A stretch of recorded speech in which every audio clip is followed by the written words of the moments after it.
everything within existence is a creation and is itself and a piece of art.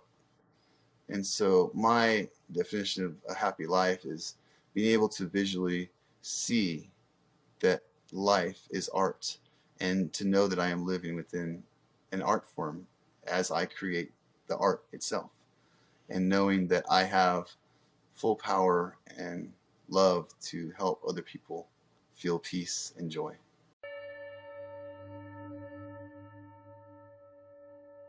Hello, Jeremiah, and nice to meet you. How are you today?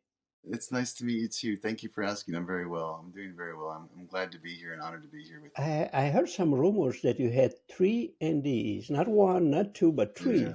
three. I've had a few of them, and they were all significant in their own timing that they showed up in my life. I got injured in the military and had to have 7 spine surgeries. And so one of my near-death experiences is with the spine surgery. I had a pedicle screw misplaced in my back from one of the fusion surgeries, and it hit my uh, neural pathways and hit into my nerves and paralyzed my left leg, basically. I ended up getting an infection from that, and the infection went septic and went into my bloodstream, and actually I started dying. I started passing out.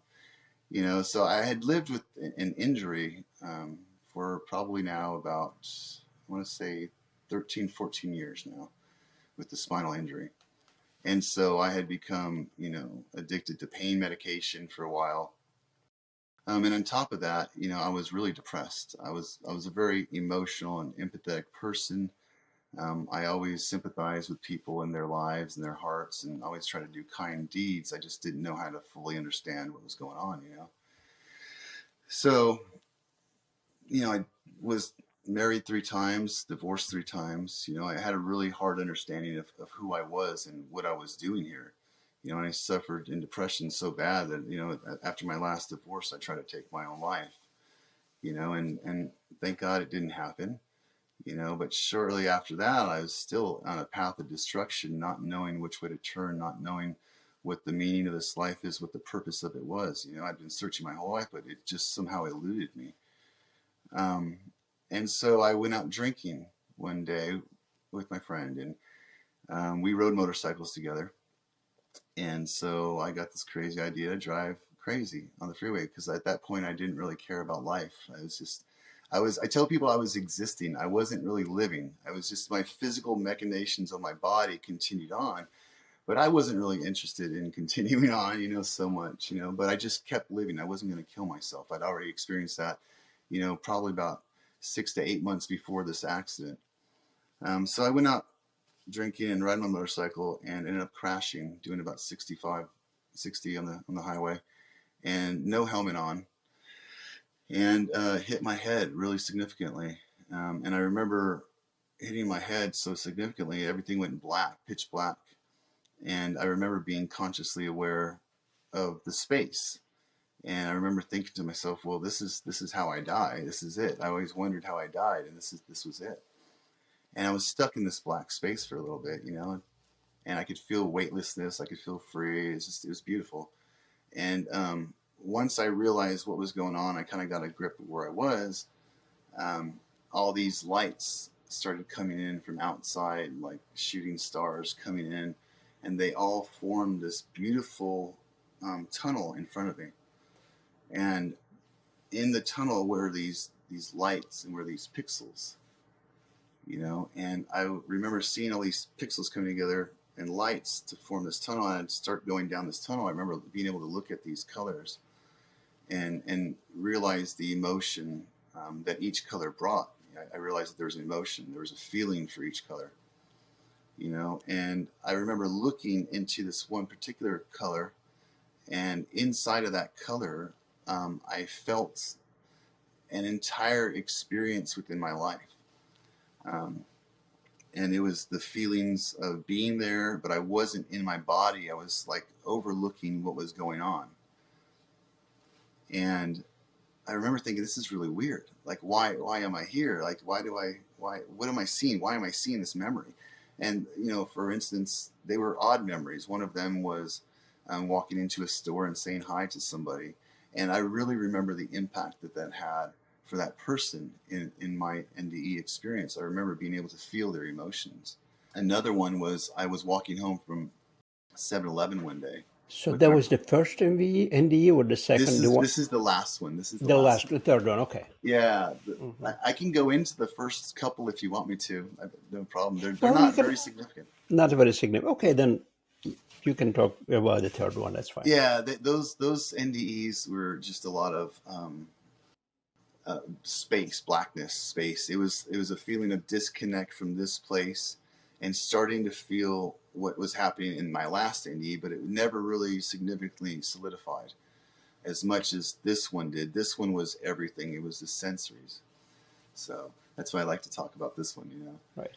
So I'd see the tunnel form up, and the tunnel would form up around me with all these colors. And I remember looking at this color, and I'd go into this experience of my life, and I noticed it was just a mundane memory. And so I remember this first experience was me saying hello to somebody at a convenience store, and I remember being able to feel the emotions of that person as they were receiving that compliment or just hi. And then the next one, I was walking home from 7-Eleven with my brother, and some guy tried to rob me for a gallon of milk. And we ended up getting into a fight over that. And I saw it now from a new perspective, from his perspective. He was the aggressor, but in truth, he may have been lacking in his home. He may have wanted milk. He may have wanted to bring something home to his family. I don't know. But I knew that in that moment, I was able to visualize that and see what was going on in somebody else's perspective. And so I would kind of come in and out of different experiences throughout my journey down the tunnel. And each experience brought me a real understanding of the connected nature of my entire life and how much everything is inherently connected to the thing that was just before that. And how even the smallest of actions can have a huge impact upon the direction of our experience in this life and other people's experience. And so I'm going through this tunnel, experiencing these different things, and I'm kind of putting the pieces together of life, and I kind of see this new understanding. And out of nowhere, I start to feel this presence behind me, and the presence just made itself known just by its energy, I guess you could say. It's like when you're at the grocery store and somebody's walking behind you and gets really close to you, and you feel that presence. I felt that with him. And so when I was aware of it, I felt safe. I wasn't scared.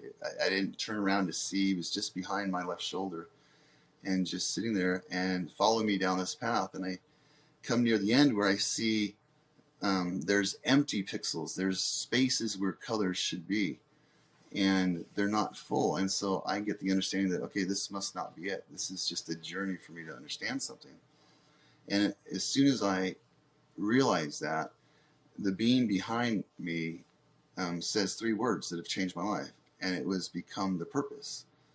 And I had no idea what becoming the purpose meant. I didn't know even what my purpose was. How could I understand what the purpose was? It seemed too grand for me.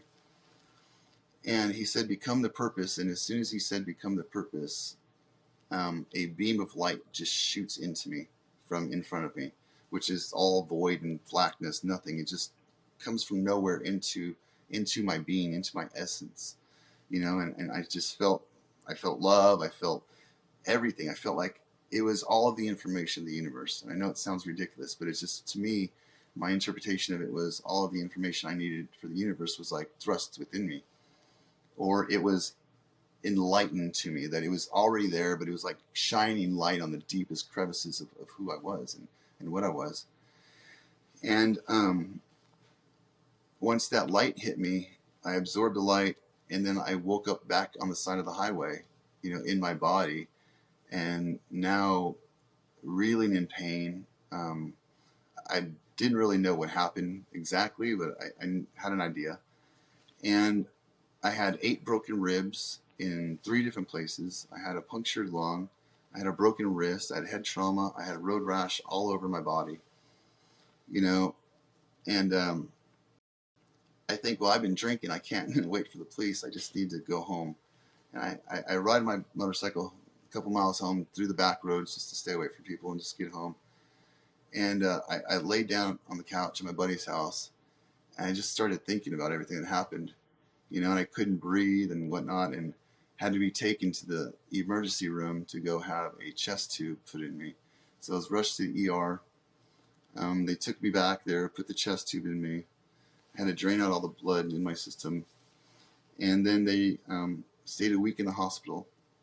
And during that week, I was just really thinking about what had happened to me. That experience, it didn't make any sense to me. I never experienced anything like it before. I'd never done drugs before. I'd never hallucinated before. I just had these weird feelings sometimes, but I never really felt or seen anything like this before. And I wanted to really understand it. And I had to go through another set of, they got released a week after I got in there with the chest tube. They took the chest tube out, went home, and the next morning had to be rushed back to the hospital because I had more internal bleeding. So they had to put another chest tube back into me. And this time they ended up giving me ketamine as a sedative. And in that ketamine, it was like I experienced death again. It was really weird. I went into the same black space with the ketamine as I did with my near-death experience. And I remember being in the void, and then all of a sudden I was floating around. I thought, oh my gosh, here I am. I'm dead again. Like I went in for surgery and I'm dead again. And I wasn't dead. I wasn't going through a near-death experience, but it was tripping again. It was really opening up some doors for me that really made me think about my reality more, And I remember after this ketamine hit me, I was laying on the gurney after the void, and I was being brought down a hallway, and the lights above me were fluorescent lights, and they were going above me, and I had a being in front of me and a being behind me pushing me on this gurney. And this is all while I'm on ketamine getting my second chest tube put in, right? I'm tripping, essentially. And going down this hallway, the thing that really stuck out to me was that I felt the air on my arms, right? That was a really weird experience too for me.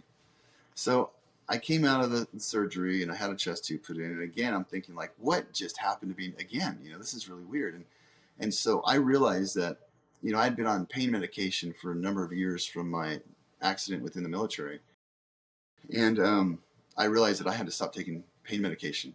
Like that experience on ketamine really reshaped my brain, I think, with the near death experience. And so after that motorcycle accident, after I healed up, it took about 6 months before my body completely healed, with the broken ribs, broken wrist, and stuff. And my life during that time slowly started changing. I started to think about my life. And I went down, paths of my depression, where my pain came from, right? And why was I suffering all the time? Why did I feel like I was barely staying afloat every single day, and I was just exhausted by being alive? And so I realized that, I needed to find where my love came from, because that's what I've been searching for my whole life, in relationships, right? In my marriages, in my happiness, even. Like all of my anger and frustration came from a lack of love. And so I decided that my whole goal was to find love. It's to find out what love is, because love must be the purpose. Because love, for me, was the purpose. It was the purpose of everything I did wrong and everything I searched for and everything I tried to do right. And so for me, it became a quest to understand what love was. And so, because I had heard love described so many different ways, and it just didn't make sense to me, because that was always tied to an emotion. And I know that emotions are interpretations of a truth. And because an emotion is an interpretation, it's not true, right? You can't follow your emotions. You have to follow the truth. That's why they say follow your heart. You follow the truth. Your heart is the truth. So I went down this journey of meditation, and to find my love. And I lived within my deepest sorrow at nights, and I searched for it. I started to realize that everywhere that I had thought I had love failed me, and everywhere I never expected to find love was there always. And I looked to nature as my example. Nature, I love nature. I love being in the mountains. I love being on the ocean. I love being in that place. And I wondered, like, why do I feel that freedom in places like that? Why do I feel free? Like my soul is free. Like when I had my NDE, why was I in that place of freedom? And I thought, man, there's got to be something there, right? There's got to be something there. I mean, I'm a biological creature. They're biological creatures. Like, let's figure out what's going on here. And so I started to think about it. Like, what do I love about the plants? Well, I love just how peaceful it is. I love how they don't expect anything from me. I love how I can watch them grow right in front of me. I'm seeing creation form in front of me. And I thought, well, how are they forming? Right? How are they growing? And so they grow with nutrients in the soil. They grow with a medium growing area. They grow with sunlight. And they take all these different factors in their life and they find a balance in it. And when there's that balance, then they are able to create and grow. I thought, man, that's just a beautiful example of what reality is. It's taking what you have in front of you. That tree doesn't want to necessarily be placed in that position. It didn't choose that place, right? But it takes what it has in front of it and it makes the best that it can with what it has, And so I didn't ask to be here on this planet, but I do know that I am here. And I do know that I can find the nutrients to live life. I do know that I can find things that will nourish me energetically and spiritually. And so I started to think about my own life. And when I am in balance in my life, who am I? And I realized that me being in balance was me being alive and me being love. I felt the love. I felt the connection, just like I felt the love from the plants. Those plants were just being in balance and taking what was placed in front of them and using that to create life, literally. And I thought, well, could I do that? Is that something that's like attainable to me? Or is this some higher level spirituality stuff or higher level religion stuff that I can never attain? Like I'm just like separated from this? And I thought, it doesn't make sense, because I feel like I am love. And how do I feel like I am love? Like, what does that mean? Like, well, I feel like I have the energy. I feel like I have love to give to people. My idea of love is independently my own. I cannot take your idea of love and make it my own or expect your idea of love to be a part of me, because your idea of love comes from your experiences in the entirety of your life. And those experiences are truthful to you. So maybe it's just our understanding and our definition of love that needs to be changed, And so I started to think about what we represent the heart with or love with, and it's the heart. What do we represent love with but the heart? And why do we represent love with the heart? And for me, I realized that the heart is the largest producer of electromagnetic energy. And we are electromagnetic beings, right? We have energy within us. I realized that I can change energy. I can change my viewpoint of my environment and change my perspective of it, therefore giving me more energy. That's love, And I started to see all of this truth in front of me. And I started to change the way that I looked at life. And I realized that if everything's connected, right, I must be on a journey. I must be on a journey to understand what I'm doing here. And then I really started getting into thinking about physical living, right? And like when we're born, we can't communicate, but we have a necessity to be alive, right? And that necessity needs to be communicated. So without the understanding of language, the fundamental use of language, we have to use emotions, And so I would almost say that emotions and the ego are almost like a training wheel for the soulful experience. And that the ego and the emotions are keeping us alive long enough to start turning information into wisdom, right? And channeling that wisdom back into the world. So we need the ego. We need the emotions. We don't need to live by that truth, but we need to be able to identify what we're doing here.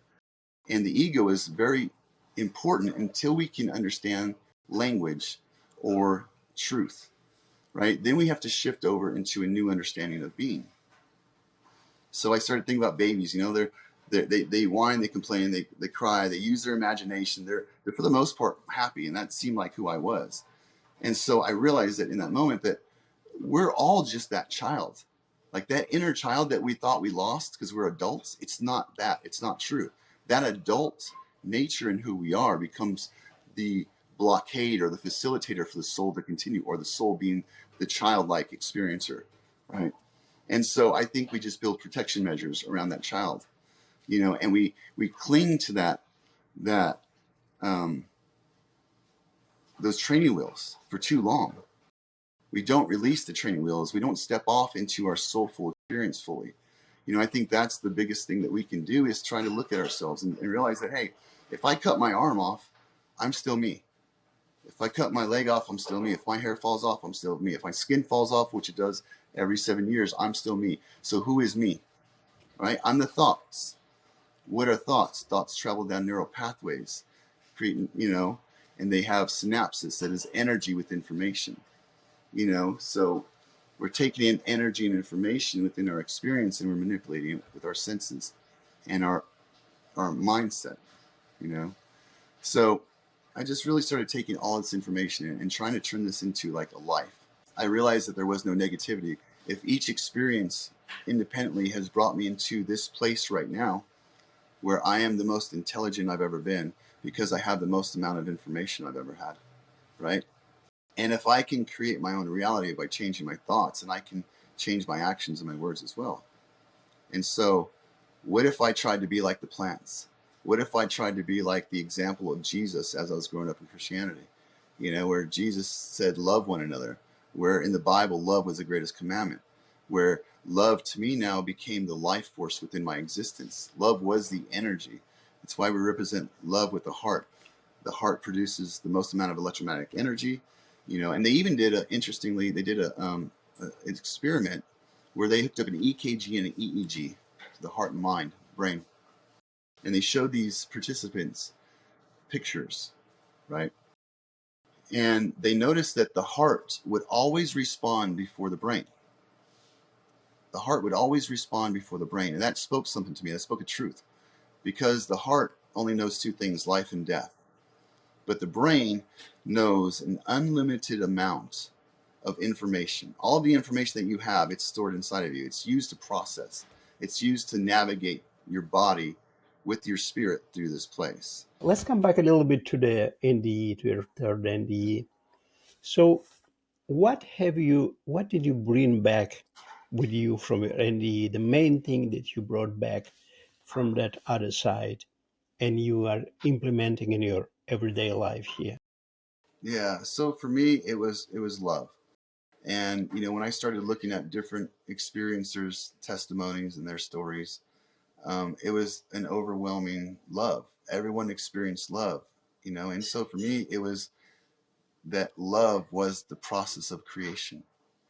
Love is where you feel peace and balance, and that's where creation comes. And our life is nothing more than creation happening in front of us and by us and because of us. So I wanted to really look at love. And I believe that when you love a person, you break down those barriers, you break down their guard. You take the protector of who they are, and you put them aside and say, hey, you're okay in my presence. You're going to be fine. In fact, I'm not only going to make you okay, I'm going to give you love. I'm going to give you energy. I'm going to give you a necessity to want to live in this moment. And I found that really changes people. I found that living your truest form, which is your spiritual form, which only knows creation and life and love, because it is energy, right? When you live that, everything works out. You start impacting lives differently. How you respond to life is different. Like, there's no negative in my life now. There used to be negative experiences and negative people and negative. I can't live within that, because that's not my truth. I'm no longer a body. I am a spirit inhabiting a body. I'm not a body looking for a spiritual experience. Yeah, I have a question here. You said, how do you create your own reality by changing your thoughts? So it's to stop allowing your emotions to create your truths, and start allowing your truths to create emotions. Okay, and that's something that, and I think when you use your emotions to create your truths, that's where we can go back and say we're using the ego, or we're using emotions as training wheels to keep us in balance, right? And so it's very necessary to have that experience, but there comes a time when you have to allow your truths to create your emotions, right? Because emotions are energy in motion. And so if you're using energy in motion for the wrong purposes, you're creating the wrong things, right? You're creating a wrong cycle, right? So energy in motion, you need to realize that it's you, the spirit, that is in motion in the experience of emotions, right? It's you, the soul. And so making sure that you focus on directing your energy into its most purest creative form.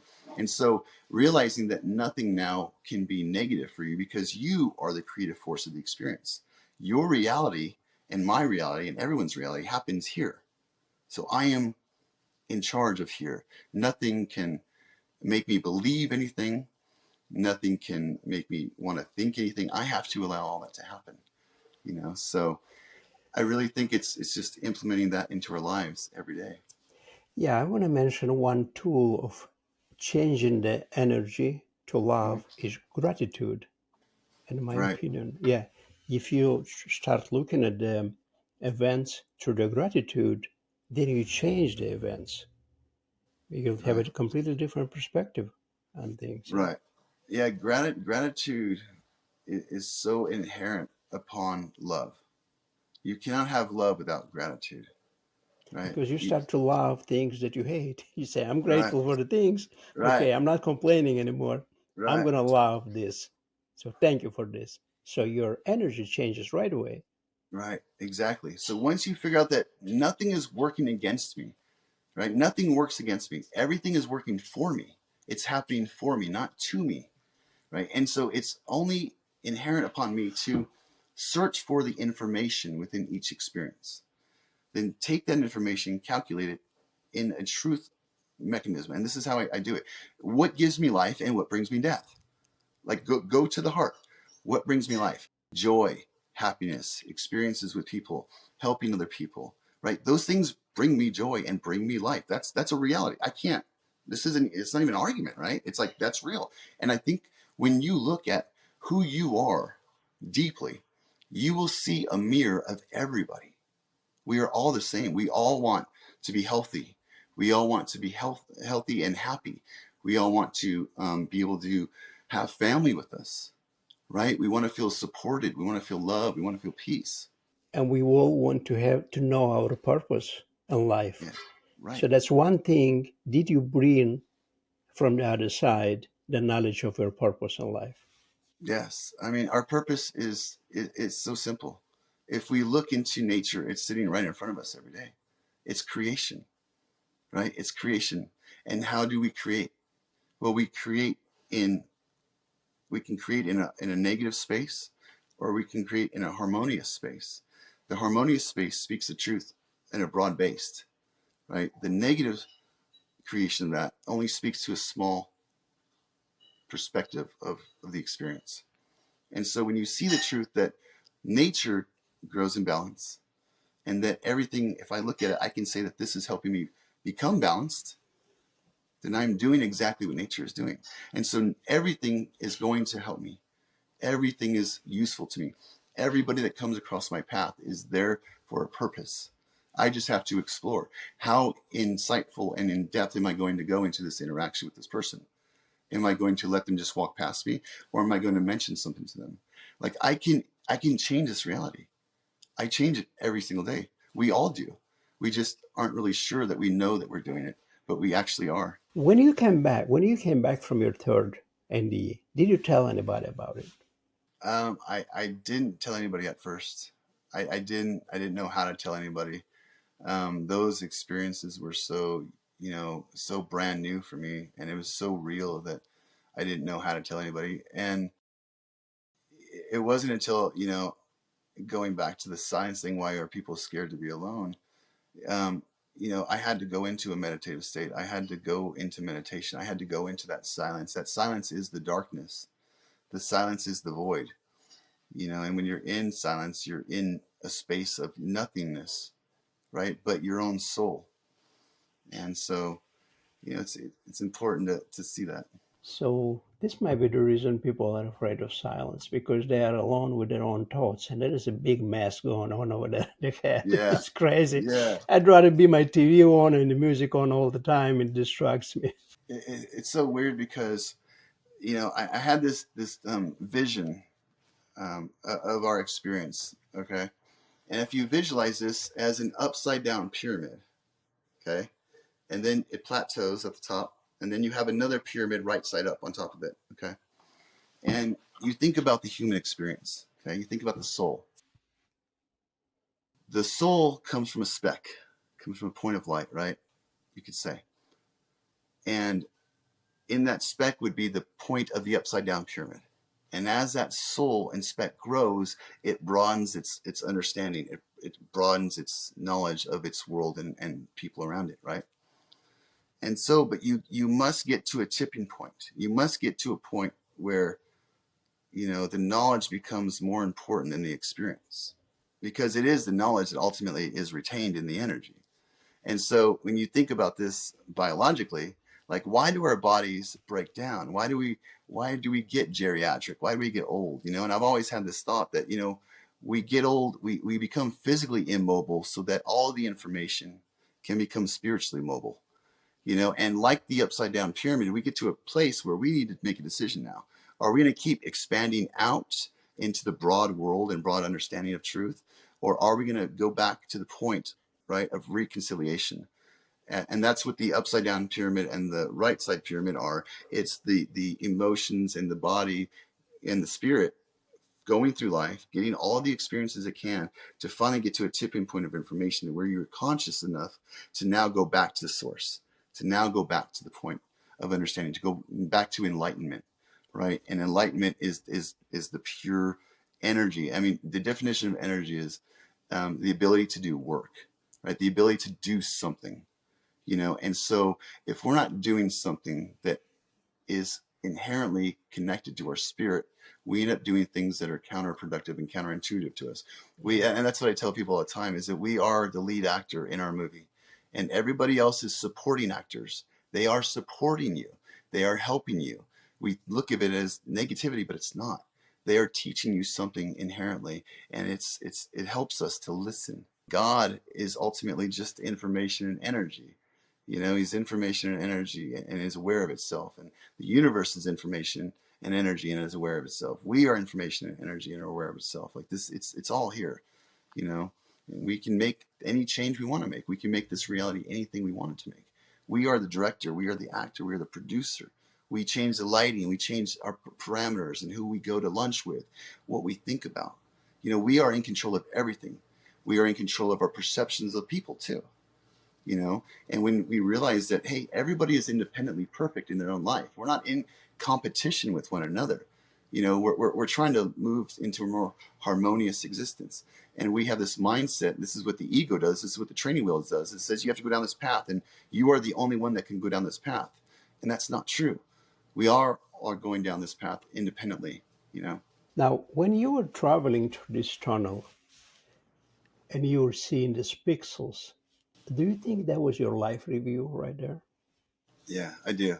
It was absolutely my life review. It was all of my experiences that I got to experience from a new perspective, a perspective of my higher self, my higher energy being. I mean, I saw what truth was in each experience, and I see what truth is now after the experience. I mean, this is what's in my life every day now. I'm not living any way close to how I was.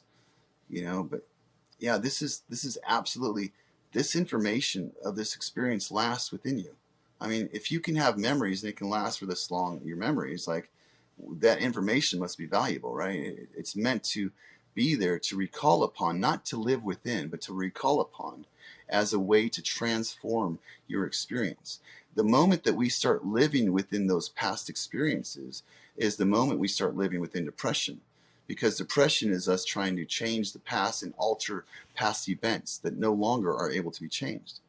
And when you live in that place and you can't change it, you live in depression, and that depression turns into anxiety, right? And anxiety is, now I have to change everything in the future. I have to make sure that nothing is like that, right? And it's not true.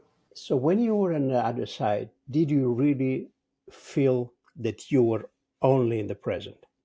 Yeah, it was a different feeling. I've heard people say that, in the next dimension, time doesn't exist. I agree with that 100%.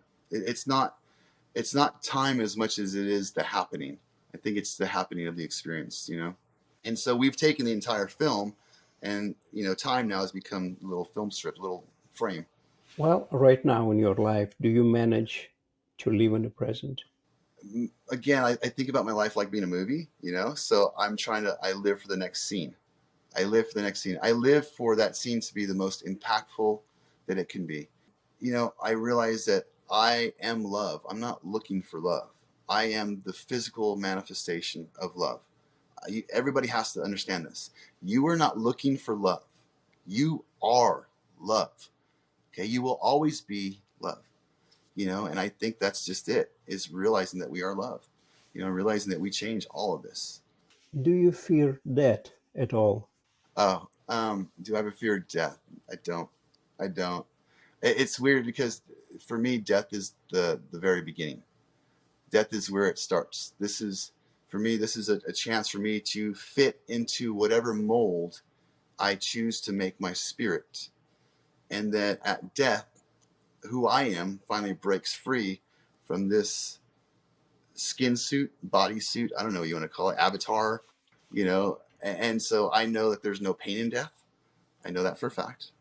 I know that once you go to that place, you're peaceful. So I can't have a fear of death. I have a fear of not living as powerful as I am. I fear not realizing my power and my truth, and that's, I want everybody to see that. Everyone should fear not living completely. Yeah, so you have a fear of not realizing your full potential. Right. And this is a very common fear, by the way. This is why a lot of people are just all the time anxious because they know they have a lot of potential, but they're stuck in some kind of boring job or they have to take care of that, they have to take care of. But they always think, "Yeah, I can do so much, but I got to take care of this right now. Maybe Right. tomorrow, maybe Right. next week." And then you're 50 years old saying, my gosh, what I've been doing all my life. Yeah, it's true. And people on their deathbed, overwhelmingly, when asked, what would you have changed? And it's time. It's like realizing that, number one, we have got to love ourselves first. You've got to come to a place, and we have got to come to a place in our lives where we realize that, listen, we are the representation of everything that we want to be. Everything that we want in this world, we are that. We have that ability to do that and change everything about our lives. Now, do you feel that you made all these choices in your life to have three NDEs and three marriages and whatever? You chose them before you incarnated on this planet. I probably did. I don't. You If don't I did, remember? though, I am a stubborn, hard-headed man. And somebody should have stopped me at that introduction line. Hey, we're going to plan out your life. This is what it's going to look like, I don't and think this is what going to do go you too want? well. You can do anything. I'm like, well, I just want to ruin my life as many times as I can. Live in depression.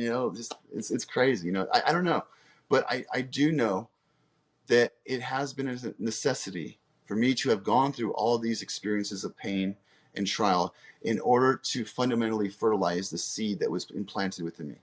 Right? We are all implanted within the seed of creation. We were talking about art earlier and how you're looking to expand upon expression of yourself, right? It's because that's what the soul needs. The soul needs to be able to express itself. It doesn't need to express itself in work, or jobs or mundane chores, but it does want to express itself. So the purpose then becomes a mode for the soul to express itself through the physical means of the experience. Now, when you came back, I'm just always bringing you back to your experience because this is what we're talking about. When you came back, did people close to you, like your wife or girlfriend, your Mm. parents, whoever, did they see the big difference change in you right away? How did it happen? It was interesting how this all played out with my NDE and my family and friends. I was at the point where I kind of lost everybody.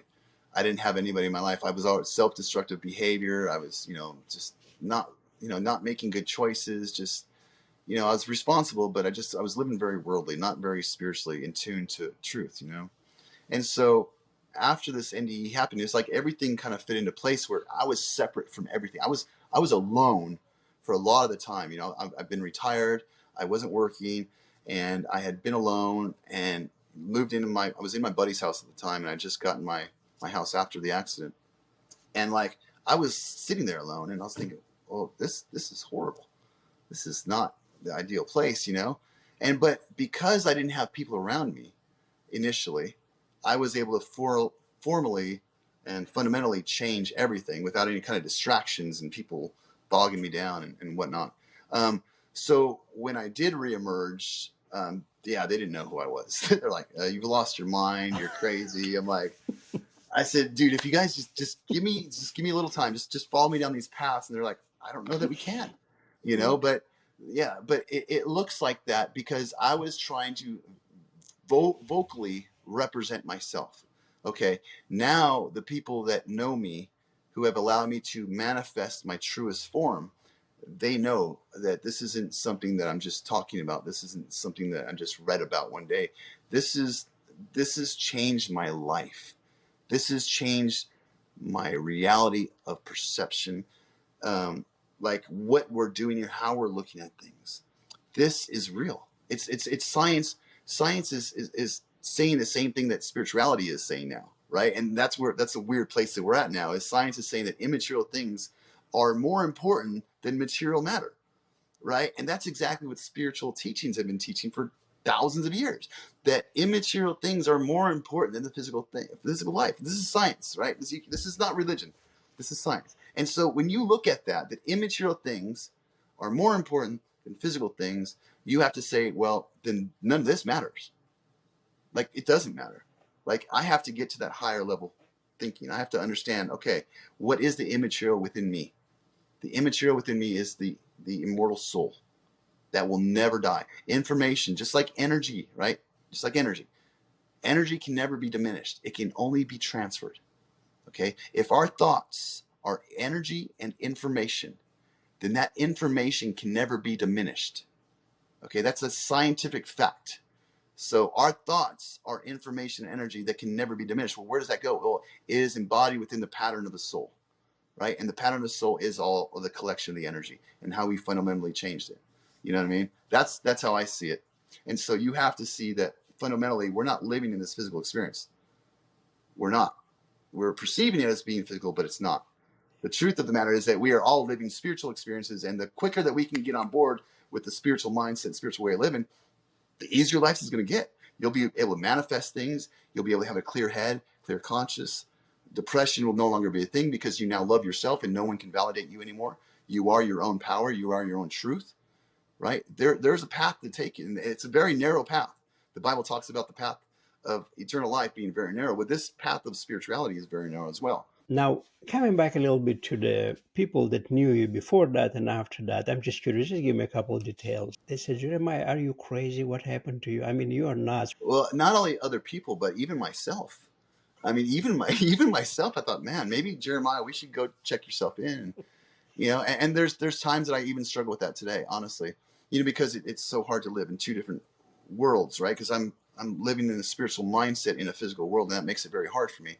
And I think that's a lot of the pressure that a lot of people have, is that we are all spiritual beings having this physical experience, and not it's disconnected. You know, Now, do you think that this what happened to you and the new person that you are, is this called awakening or is it called enlightenment? you could almost say that is an awakening of the body to allow enlightenment to happen. Okay, Mm. so you have to allow your lens to open in order for the light to come in, right? So the awakening is the lens, the enlightenment is the wisdom that comes with that opening. So basically, is the awakening path. It's yeah, right. It's the availability for the awakening to happen, the Right. illumination. The Well, let me ask you a couple more questions. First of all, well, you told me in the pre-interview that you don't have any book, and this is no very books. interesting. I like that because you're not selling anything here. You just No, got no, it. no. I'm not You want saying to anything. spread love. That's all you want to do. So That's that's all. great. That's Yeah. literally all it is. Yeah, but if people want to get in touch with you, maybe find out more. Do you want if you want to share your information, contact Yeah, yeah. information? Yeah. They can look me up on Facebook, Jeremiah Pospisil, and then also on Instagram. I'm on Instagram too. Yeah, just look me up and reach out to me. I'm always looking to connect with people. You know, I think it's important that we do connect with people. I mean, that's what we're doing here. It's information being transferred to one another. You know, and I think that becomes the most valuable commodity that we have. Okay, I'm going to ask you a couple more questions. What is your definition of freedom? My definition of freedom is love. Um, I think every other word in life is a small expression or of love. I think freedom is not allowing death to inhibit my decisions. Freedom for me means understanding the power of what my soul is and who I am. I know who I am. I know what my divine purpose is. It's love. I know my heart that I only serve to love people. I only serve to honor God through my manipulation of this experience through love. And that is it. That is my job. And so that is my purpose and that is my life. Okay, next question. What is your definition of living a happy life? My definition of a happy life is being able to visually see creation happening around me. And it's everything within existence is a creation and is itself and a piece of art. And so my definition of a happy life is being able to visually see that life is art and to know that I am living within an art form as I create the art itself, and knowing that I have full power and love to help other people feel peace and joy. Thanks for watching About Freedom Show. I really appreciate you. Please subscribe and thanks again for your support.